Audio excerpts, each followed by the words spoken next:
Hi everybody, welcome back to my LinkedIn Lives. I'm Jasmine Navarro, Certified Wellbeing Expert, and I support companies and educational institutions around their family wellbeing. And as you know, every week I interview different experts who make a difference in people's lives. And today I am super excited to be interviewing Lorna, the amazing Lorna. Lorna, thank you so much for coming on. Can you tell us a little bit about yourself and what you do? Yes, I can.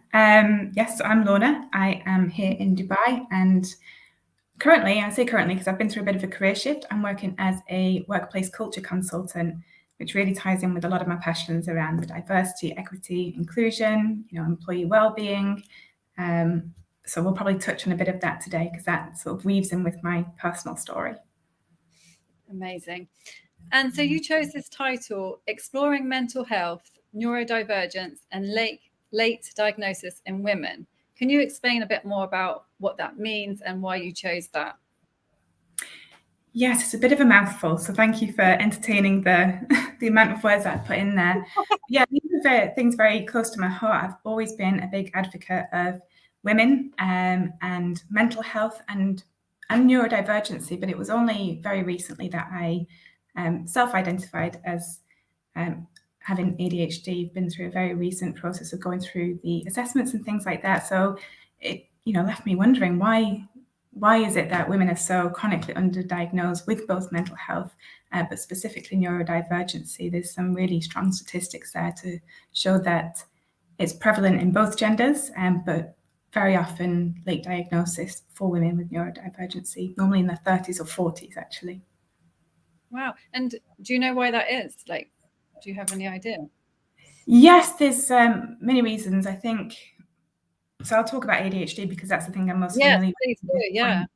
But the same with autism as well. I'm not so sure about the dyslexia piece, but a lot of the original research was based upon the male presentation because it was a much more visible. When you look at ADHD, people often think of the hyperactivity side of things, whereas women tend to present with more the inattentive type, which is less visible. And whether that's actually true, because there's two types of ADHD, or maybe it's a spectrum that balances, they present that way. Not necessarily meaning that they don't have the hyperactivity. It's just that women, the way we're socialized, we tend to internalize it a lot more. So a lot of the fidgeting and the jumping up and down that you might see in boys isn't either accepted by society as much and tolerated as well, or the sort of unspoken expectations leads to girls masking and trying to fit in and work twice as hard to keep up with the workload and things like that. So often flying under the radar. Oh, wow. That sounds really... I'm not surprised, actually. Now you're saying that, I'm actually not surprised. But can you explain, like, what is ADHD? Because, I mean, you did say a little bit about it there, but I think a lot of people don't really understand what it is. Yeah, and I definitely can't claim to be an expert myself. But I can tell you from my personal experience. Yeah. I've been very lucky and blessed to have a successful career and family life and things like that. And I think I had noticed things about myself. I definitely did. So the school reports would be like, okay, Lorna's chatty, and if she just applied herself, she would do fantastic. And when the deadlines came, I managed to do, well in my exams, and I managed to get the first class degree, much to my surprise, after the way I'd sort of applied myself as a student. It's really hard when you go to university, you don't have that structure and those ongoing deadlines. So I managed to pull it out the bag at last minute. And I think the story you tell yourself is that if only I had more discipline, if only I tried a bit harder, I could do it if I just worked harder. So you sort of develop compensatory strategies around that. You find ways to manage your own workload. And it was only really when I changed careers. So now I've gone from in-house to consulting in a different work culture. And suddenly I was like, okay, I'm really trying my best here. Why am I still struggling with some of the things I thought I was capable of, but I was just too lazy to achieve? And that's when the red flags really came up for me.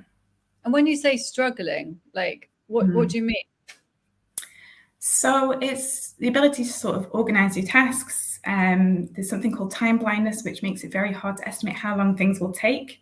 So sometimes you assign too little time to something that's going to take a lot longer. The chronological order doesn't necessarily work in the same way with the brain.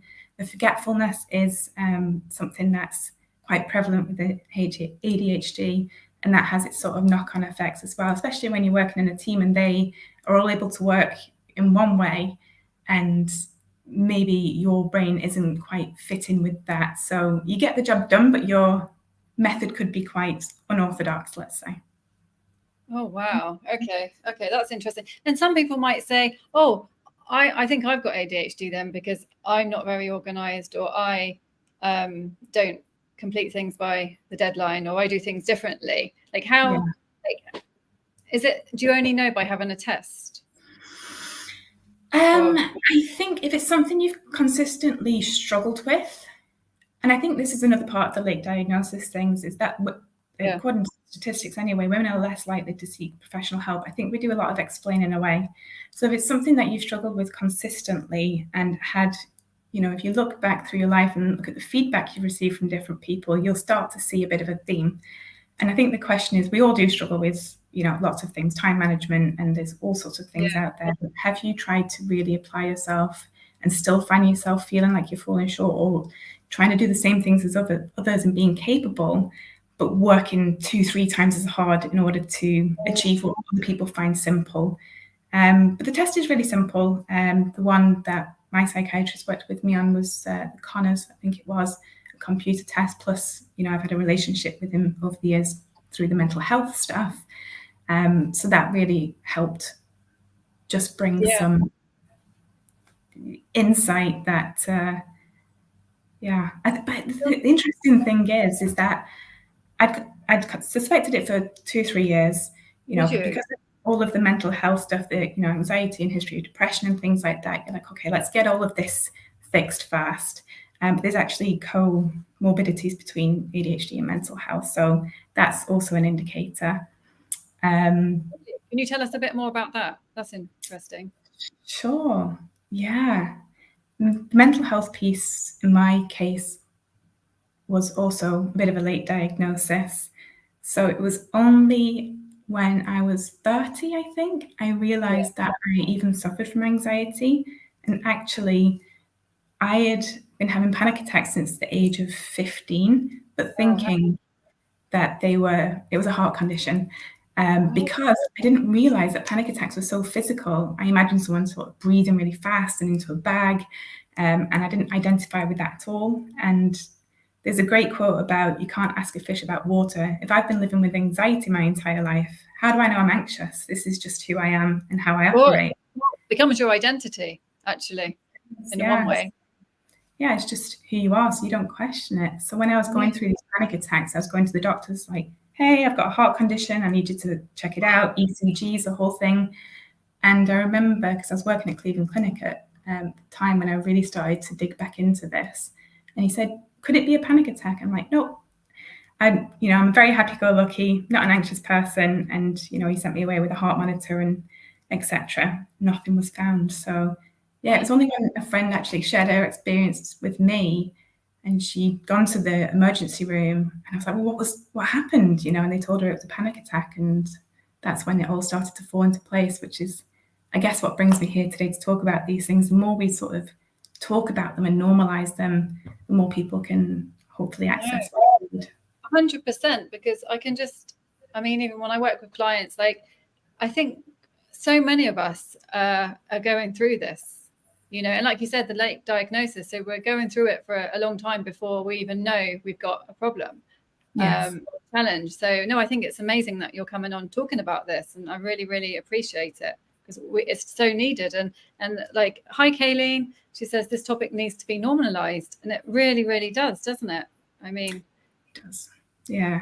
It's so frustrating as well, because when you have those suspicions or questions, you go to Google and you ask the questions, you get a list of symptoms, but you don't know what it's like as a lived person. Like I say, I could have read the description of a panic attack and been like, no, it's not that, but when you start to see people, you see that color and that humanity that sits behind it, and it's not just any singular thing. Exactly. And Kayleen says, I'm diagnosed with PMDD and ADHD. It's a biggie, and it's a bit of a superpower. Sharing makes us stronger. Yeah, and I think that's What do you think about that? There's the strengths that come with it. There's controversy of whether you identify these things as superpowers when other people identify them as disabilities, but I think that's really for the individual to own. I think with everything, there's the great bits and then there's the really not great bits that do make life a lot harder. So it's all a balance. And I really appreciate Kayleen for jumping on and sharing her experience as well. Exactly. And that's the thing, when you share your challenges, it sort of gives other people permission to share theirs. And then actually it becomes normal, because you realize when you say something, it's like, oh yeah, I'm experiencing this too. I'm experiencing this. And we realize, yeah, because do you think when you were like sort of you were silent about it because maybe you weren't sure what was happening or something like that, do you think it was harder then without the diagnosis than it is now, or not? I will say that getting diagnosed is a massive can of worms, and it's not simple. And I understand why people are reticent to do it, because sometimes you're like, is it really that bad? You sort of gaslight yourself into thinking, but I'm surviving, but is survival really the goal? I think I always encourage people, go to see a professional if you can. And I know it's a privilege that not everybody has, and that insurance isn't always set up to support long-term sort of psychiatric or therapy. But go find out. You don't have to do anything with that information. You're not going to have pills forced upon you if you don't want them. You don't have to believe what they say, but at least having that conversation and just getting a bit more information to work with is helpful. No, definitely. No, thanks. And Natalie says, this is such a brilliant topic, Jasmine. I too will do my best to listen in. And thank you very much, Lorna King, for sharing your story. Thank you so much, Natalie. And hi to everybody else who's joining. Please feel free to ask either of us a question or place a comment, and we will do our best to answer. And yeah, please share anything if you've had any similar experiences as well, because we love hearing from you. No, thanks, Lorna. So you mentioned, I think you mentioned this. Sorry, I just need to make sure I heard correctly. So with the ADHD, did that cause your panic attacks, or there was something connected there or not? I don't know if I misunderstood. No, it's a great question. It's entirely possible. I think really? One of the key things about ADHD is just the amount of information you're taking all the time, which makes you incredibly intuitive and empathy driven. You could sort of, when we're talking about superpowers, I would say being able to read the room, read people, and know what they're feeling. But with that, also you get sort of the negative vibes as well. So all of this information all the time, over sensory overload can definitely probably contribute to that. But I haven't quite made the connection yet. So who knows? And having this diagnosis, so how has it helped you? I guess you're more informed. It's normalized it. Like, has it actually helped you in your everyday life? There was a huge sense of relief initially, and then mourning, and then anger. So it was a real grieving process, because you think about what would life been like had it been identified earlier. Then you start going through the denial, being like, well, maybe I'm not that far on the spectrum, because it is a spectrum, and some people will be completely, crippled by some of the symptoms, and some people, are functioning and being able to go ahead. So it's important to recognize that I'm not exactly sure where that spectrum lies for me, but it's helped me understand myself better, for better or worse. And open up conversations with other people as well, and think about what strategies and accommodations I need in place in order to be really successful at my work and support my teammates better. Right. Okay. So you can sort of, knowing this, you take different steps to approach things. It sort of gives you permission to have a different structure, or? Yeah, and accept that not every strategy I put in place is going to be the one that ends them all. So I've spent my life searching for that perfect notebook, that perfect organization system. And for a week, I'll be like, oh, this is brilliant. My life has changed. I'm magically organized. And then, 2 weeks later, everything's in disarray again. So it's some acceptance there and permission to be able to change things up regularly. to understand why my attention fluctuates and not find excuses, but understand that and see what drives the focus so that you can channel the hyper focus. Because I think when your interest and passion aligns with what you're doing, then the focus is incredible. It's not a lack of focus, it's dysregulated focus. So understanding that helps me sort of organize my tasks in a way that makes me feel excited to finish them, for the most part, obviously. No, that's brilliant. And I think this is Tim, but I can never see his name. Hi, Tim. I think that's you. He says, Lorna, what difference has your diagnosis made to your life? I know you did touch on that a little bit. And what can you do now that was more challenging in the past? Thank you, Tim. I think it's Tim. That's a good question. Yes. I'm not sure I've figured all of that out yet. Like I say, it's still early days. What can I do now that's more challenging in the past? I think I'm going to tailor this question a little bit and talk about the mental health piece. I find it very easy to talk about mental health when I'm feeling mentally healthy. And it's not something I would have done when I was in the pits of depression, because you feel like you never know what's going to end, and you don't really want the attention and draw attention to the fact that you're struggling, even though that connection is important. But as soon as I've been able to come out of sort of darkest moments, I go back to my advocacy piece and speaking about it again. With ADHD, it was a bit different because it's not something you recover from or, can improve. So I was like, do I talk about this, considering I'm living it right now and I'm still figuring it out? But given that it's something that people don't grow out of, they learn to mask more effectively as they get older. I thought, just do it. And because people being visible was a thing that really was the light, the beacon for me. Once I was going through the diagnosis, there was some people who identified as ADHD, whether it's on their Instagram or they talked about it, very casually. I always just think one thing to sort of lead with, but as soon as these questions came up, I was like, I know someone in my network I can talk to, ask them what they did, what did they try, what were their solutions, or not solutions, but healthy habits that help them. So I think that visibility is key. Exactly. So hearing other people talk about it has helped you as well. Absolutely. Yeah.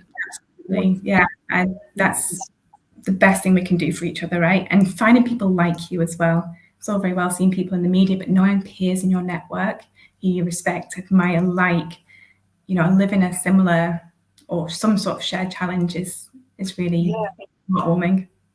And do you think it's important, like, for people to share these experiences and know that other people are going through this, and it is, a normal part of life in one way? Do you think that helps? I don't know if you ever felt shame about it, because I know, I'm just saying that because I know when I had depression, it's only like now I talk about it, because I don't have the shame anymore. I don't know if it's the same with ADHD. Maybe it's not. I have no idea. But I'm just wondering if you have, because sometimes when we're going through something, I know ADHD, like you said, it's something you learn to live with. But sometimes it's how we respond to it, isn't it? It can make it 1,000 times worse. Like I remember with the depression, I was blaming myself, all the shame. I had the depression, but then I had all of that as well. Once I removed that, sort of the depression sort of went as well with other things. But if that makes sense.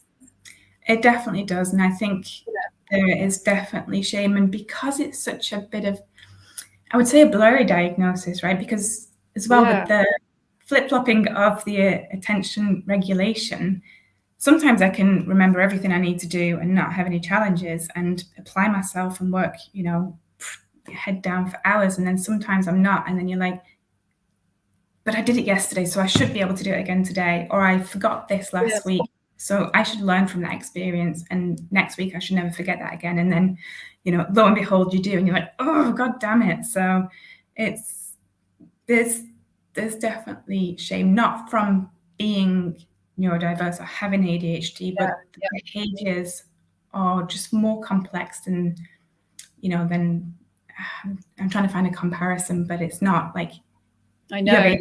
Therefore, this is like this. It's just so much more dynamic than that.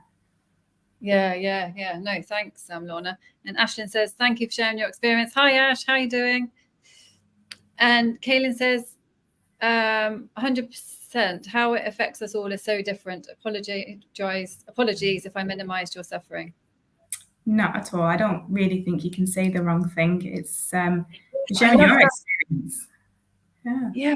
Oh, I love that, Lorna, because actually that could be why some people maybe don't even bring up the topic, because they don't want to say the wrong thing. Yeah.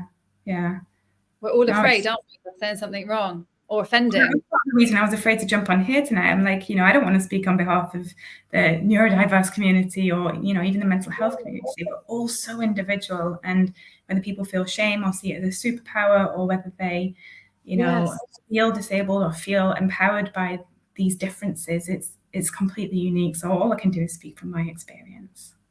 And that's brilliant, because that is enough, because it's real, it's personal. And I think having that personal touch, that's what we want. We want a human, like, we can look at the facts online maybe, but I think hearing somebody's actual real experience, because then we can connect. Yeah. And do you think, because I know you're a coach, an amazing coach too, do you think your coaching career has helped you, like, with this as well, like the awareness and all of that? Or coaching, training as a coach, as is a very immersive experience. So that opened up a whole can of worms. As soon as I started doing coaching, everything sort of shifted, because you have to do the work on yourself. Yeah. It's also a bit of a chicken and egg situation, that sort of deep empathy that drew me to the field, and the curiosity about humans. And did that draw me towards a coaching, or did the coaching, unleash some different things? I don't know. It all came together quite nicely, though. And I know that you had a fantastic experience with the Coactive Institute, and it's totally life-changing for anyone who goes through it. I don't think you can go through a program like that and not be a different person. Exactly. No, what was I going to say? So talking more about this, so mental health, neurodivergent, and late diagnosis in women, is there anything else like you want to say about, if anybody's, watching and they're thinking, I'm struggling with this or that, what would you say to them? That's, struggle isn't, choose your battles. There's lots of struggles in life, right? We have our relationships, we have our work, we have all of these things. You don't want to be battling your own brain if you don't have to be. And sometimes there is a simple solution. For me, it was medication in conjunction with therapy. I found medication to be very effective for both depression, anxiety, and now I'm trialing stuff for ADHD, which is, it's still a journey, but, these things do make a difference, especially when you take away the stigma and think this is a chemical imbalance in the brain. There is dopamine, serotonin, and, there's always this pressure once you get on them as well. Like, will I, be reliant on them for the rest of my life? I don't see that as being necessarily an issue. But there's lots of different ways you can sort of get support. It opens up that ability to have informed conversations, whether that's with your friends, your family, your employer. Therapy is available. There's the non-medicated routes as well, but ideally all of these things work together whilst you find your way. No, brilliant. And did you think, like, like telling people, like every day, like, how did you decide whether to start telling people about this? I know it's not like, I don't want to say it's a bad thing, you know what I mean? But I just mean, how did you start? Like, did you tell your employer? Like, do you just have a normal conversation about this? Like, for other people who might be like, oh, I can't tell anyone, I don't want to tell anyone. I think for me, actually, it was easier to ironically share these things online a little bit more, rather than the person directly. It can be very affronting to speak to someone directly. And when I say someone, obviously my friends I speak to and my family. In terms of working in a corporate environment, you don't always have that strong connection with your boss, or the focus is so much on performance. There's not much space to say, actually, I'm struggling, because, like you say, everyone's struggling, right? But so you're trying to work out, what's the line where you ask for sort of reasonable accommodations. But for me, I just felt really moved to, I don't know, help other people, and that seemed more important to me than asking for the individual accommodations. So wow. my space was, probably more online than those one-on-one self-advocacy moments. Although there's a ripple effect, right? You post on LinkedIn and everyone sees it. So it does sort of trickle back, but that was never my intention. I just wanted to sort of spread the awareness and let people know. And now talking about it here on LinkedIn, like how do you feel now? Do you feel like, oh, I'm so glad I've done this, or not? No, I'm going to be sitting here analysing everything I said and whether I gave a good representation or, made myself look unprofessional in any way. Well, you haven't. I mean, you know. My forum is the written word. You're fantastic at all the video stuff. Like when I'm writing, obviously I can think about what I'm going to say and put it out there. Speaking like this is nerve-wracking. So, I have great admiration for people like you who can just come on and talk. And at some point, you're just going to throw 3 sheets to the wind and just go for it, right? Otherwise, you'll never do anything. No. Well, I think you sound absolutely amazing. I mean, I don't know what other word to say. So I think, and I guess it depends how many times you do it. Yeah. I've been doing this for so long. So it wasn't like that at first. But no, thank you so much, Lorna, for sharing this. Is there like sort of anything else you want to say about this? What would I say? I should have prepared some words of wisdom. Don't be real. We love realness here. I think information is power. And I think there's so much talk of these things. I find a lot of my information through Instagram, and then you start to wonder, am I just projecting all of this stuff on myself? But the reason that this resurgence is happening is because the diagnosis is coming from more people. Awareness is rising, awareness in women is rising. And actually, a lot of women and parents only realize they've got neurodivergency once their children are being diagnosed, which again lends to late diagnosis. So I wouldn't be put off by the slew of, talk about mental health and neurodivergency. And, there's no bandwagon. Nobody wants to be on the bandwagon of something that makes your life that little bit harder, right? So if you have any doubts, any questions, speak to a friend, speak to someone who is an advocate, or speak to a professional. Definitely just get that information, and then you can always decide later what you want to do with that. Information is power. No, brilliant. And speak up. That's sort of seems to be like the message. Don't just, not tell anybody if you're going through something. And Kaylin says, channel the hyperfocus. Yes, great tip. If only it was like a button you could switch on and off. But aligning your work with your passion, if you have the opportunity, will make you 10 times more effective. Yeah, no, definitely. And Tim says, you've been brilliant, Lorna. Yes, you have been brilliant.